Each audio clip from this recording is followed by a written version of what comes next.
Sherry drove in Yep. and listened to us and thought, "Oh, this sounds pretty good." You know, you guys and all. You know, She was in the Probes. Yeah, when we were still in school, she Yep. was in a band with Yep. Juniper for a little while. So anyway, we got going to that, and she says, "Well, I know a guy that plays bass guitar, Gary Juniper." We went over to his place and practiced one night. Well, for some reason, he didn't think it was going to fly. Yeah. Practiced a little bit.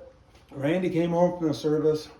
Well, Mark, for one thing, he wanted, Juniper was playing rhythm guitar and keyboard, and Mark, I said, Mark can play bass. He's been playing on a 6-string, learning bass. Yeah. Then he said, "Well, you don't have a bass guitar. This isn't going to work." Randy came home from the service. Mark got a bass guitar, and we started practicing with Sherry. So then the four of us got the band going. She sang Beatles, No Reply. Okay. And you're really good. Yeah, she had a good voice. She was very A good. very strong voice. In the meantime, we started playing gigs around, got to the Buckhorn. Juniper showed up because the place was packed every night, and he said, "Wow, this is kind of cool." He said, "You guys get good variety, everything sounds great." And then he wanted in again, so he joined up with us. He played keyboard and guitar. His name was Gary Juniper. Yeah. from where? Fall Creek. And there was 5 of us for a little while, wasn't it? Yeah, With Sherry. Then she left about a year later. Then a little bit after that, Juniper left. He went to play. Was playing with Cadillac Cowboys, wasn't he, or I something? think so, yeah. And so it was me and Mark and Randy for I don't know how well we Probably for 5 years, then. Yeah, at 5 least. or Let's 6. see. Let's see. When did Juniper leave? Maybe if Sherry was only there a year, that was 73. Yep. He played for probably Maybe to 4 75, years? 76.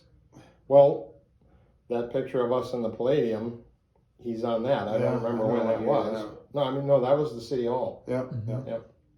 And it was the three of us for a long time, and it was fine. Didn't have a lot of gear, but people liked it, and we got a lot of gigs. Speaking of the City Hall, we did our last dance at the City Hall in about 1977. And we did it again in Your 78. last dance. Yeah. We were going to quit. We thought, well, we had a good run. When it was just the three of you. Yeah. Yep. And so we just said, well, we had a booking, a lot of all different kinds of ball clubs and, kids organizations and everything like that. They had fundraisers, and they would have it at City Hall, and they'd have Sage there. And it was a Sage at the City Hall, I mean, probably every other week for a long time. And then we just decided, well, maybe we've done enough. So there's one more we're going to do. And they put it in the paper, and it was Sage's last dance, and everybody showed up. And then right after that, somebody called and said, well, you did this organization, you should, do a fundraiser for us too. Oh, wow. Oh, no, we're done. And then, oh, no, you got to do one more. Okay. So we put it in the paper again. Sage's last dance again. You're like Cher. And it was like, I think it was maybe 3 or 4 of them we did like that. They still talk about it. Kids and stuff. Remember, I was there for your last dance. Yeah. That's funny. I never knew that. So that was like 45 years ago. But then, so you enjoyed it enough, or you just figured we can make some money, keep going? Somehow, I wound up sitting in with Dale Olson and his band because he was looking for a drummer, and I was playing with him part time. And then What kind of band did he? That was a country band, and then his band was kind of falling apart, and he was looking to join us, and he played fiddle and guitar and sang very good country. And Had you played country songs before that? not much. No, we were not a country band. So what were some of the songs you started to learn? Well, a lot of two-steps, a lot of polkas, and we did all the Alabama stuff. Alabama was big because he had the then, fiddle, yeah. and that was a big deal. And the Oak Ridge Boys and the Gatlin Brothers, anything with harmony in it because we had, Tumbleweeds? We did that. we We did all that stuff. Yep. So he was with us for about, what would it have been? It was a long time. 89? I think he started in 83, went to 89. Yeah. Then when he left, we got Wayne Zank, who played keyboard and sang a little bit, played lead He guitar. played guitar too, yeah. So he was with us for a while. Then Bob Fogel stepped in, probably the best guitar we ever had in the band. Really good. He was very good. But Yeah.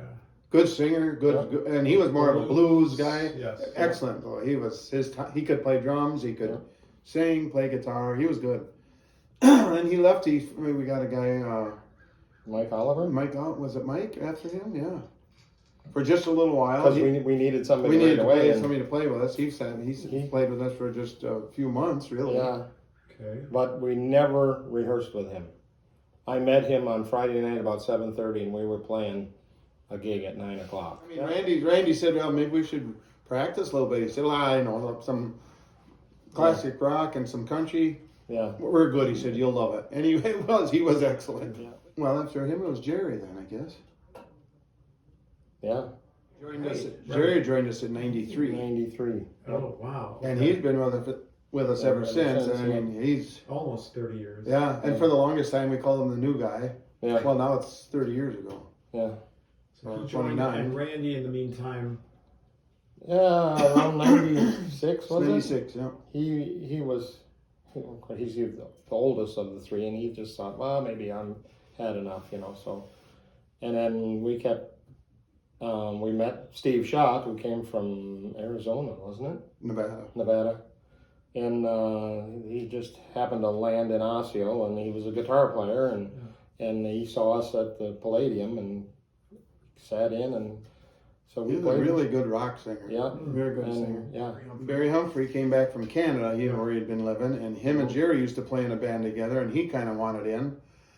So we kind of gave the story to Steve Schott. Well, this guy is kind of buddies with Jerry, and he wants in, and because Steve always said, if Randy ever comes back, just let me know. I'll step down. just kind of fill Well, in. we did 5. Yeah, we Barry and Steve for a while. we had for a while. And then Steve, it seemed like he got asked to be in another band or something. Something. Too. Anyway, he was So going he in left. us.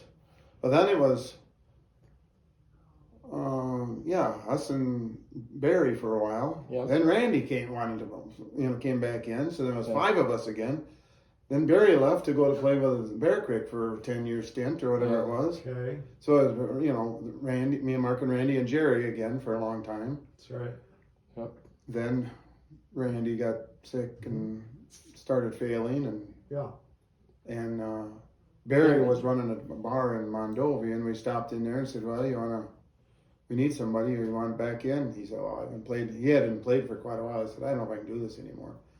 He came to fill in one night, and he said, I got to do this. Okay. Yeah. Wow. And so now it's been us guys ever since. Yeah. And that was when? Well, 6 years ago. 7 years ago. But when he would fill in every now and then if because Randy was, I told him, you can play as much as you want or as little as you want, whatever you want to do. If you want to come and play a set, then we actually did the 3-piece for a while.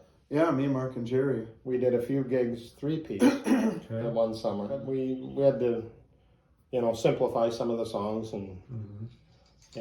but we made it work. Yeah, And, people said it sounds great. It Yeah. just looks different without Randy up there. Yeah. Right. Yeah.